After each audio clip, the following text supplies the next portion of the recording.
جی عزیز دوستو، السلام علیکم۔ آج ہم بی ایس اسلامک اسٹڈیز اور ایم اے اسلامیات کے حوالے سے ایک چھوٹے سے مختصر موضوع کو لے کر حاضر ہوئے ہیں۔ آج ہم بات کریں گے کہ تصوف کا لغوی اور اصطلاحی معنی کیا ہے۔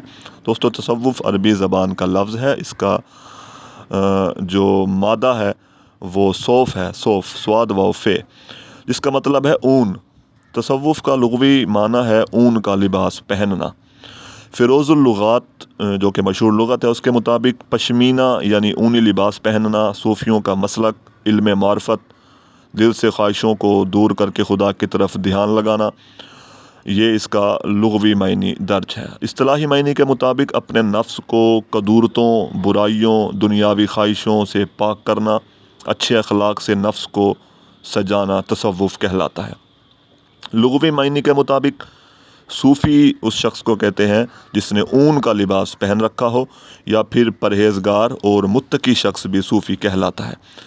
اسی طرح اصطلاحی معنی کے مطابق صوفی سے مراد وہ شخص ہے جو ظاہر سے زیادہ باطن کی صفائی پر زور دے، یعنی تزکیہ نفس پر زور دے۔ تزکیہ نفس سے مراد نفس کو گناہوں اور خواہشوں سے پاک کرنا، یعنی صوفی اپنے نفس کا بھی تزکیہ کرتا ہے اور دوسروں کو بھی اس نیک عمل کی دعوت دیتا ہے۔